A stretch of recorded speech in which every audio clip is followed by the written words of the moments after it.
As I stand here before you to bring you the men's basketball preview, we are 1 week away from tipping off. And, Coach, you've been around a long time. I don't know whether I should mention that it's 27 years.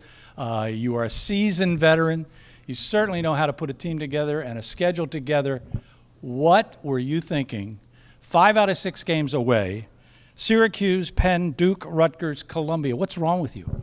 Well, I don't know if we have enough time right now to talk about what's wrong with me there, Gary. But, Kentucky and Kansas were dodging us. Sixers didn't have an open date. We had to settle on Duke and Syracuse and so on and so forth.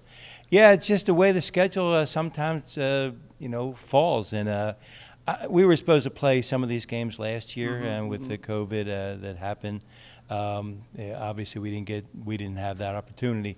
But for us, I think it's a great challenge. As I was talking to the guys, these are memories I think that they're going to carry forever. To play in places like the Carrier Dome, to play in Cameron, to play in the Palestra.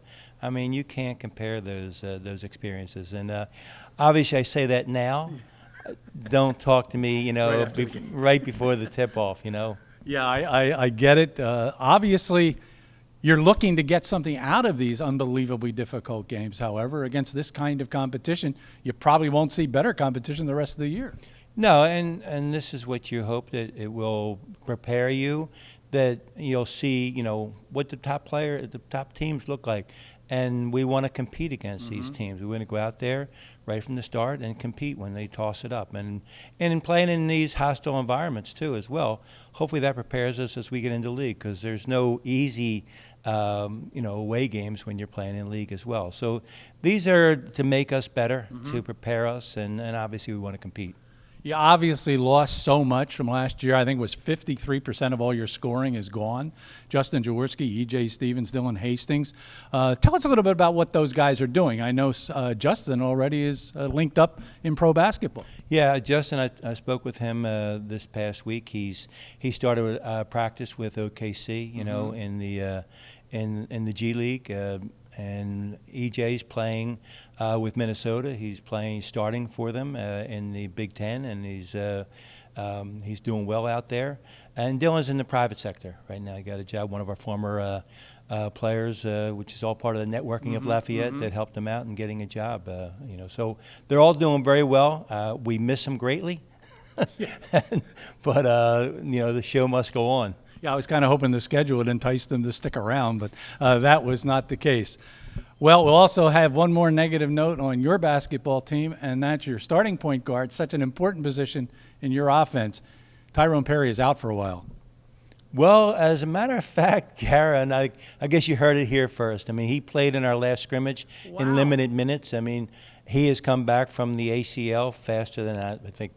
One of the faster recoveries in history, like Adrian Peterson. But he played probably half the scrimmage the other day, and he's a little rusty, obviously. But we're very excited to have Ty back on the court. Wow, that is great news. So let's talk about your backcourt now. Tyrone, as you mentioned, probably won't see full-time action. So how are you back there? Well, it's kind of a new era. Obviously we lost, as you said, a lot of points, a lot of minutes in the backcourt. And we're going to be a work in progress right now. Ty will obviously, when he's healthy, completely healthy, he'll eat up a lot of those minutes. And then we're looking at on the perimeter, we have, C.J. Fulton and John Brantley and Eric Sonberg, and obviously Leo O'Boyle will be back there.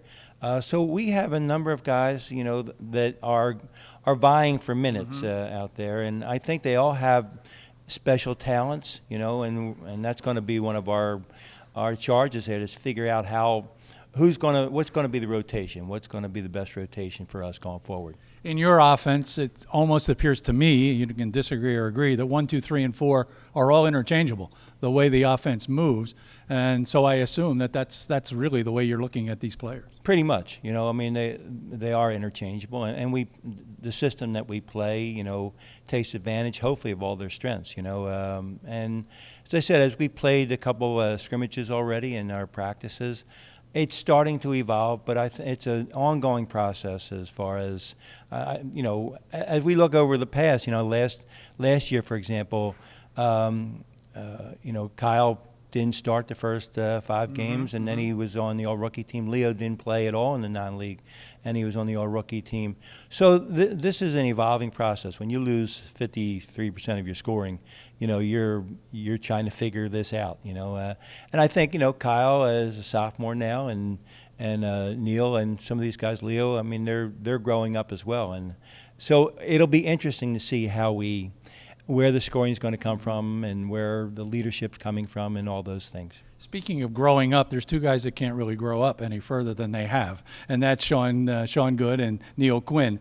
They both have been strong in their roles. Neil in particular last year became a great passer and actually a good scorer.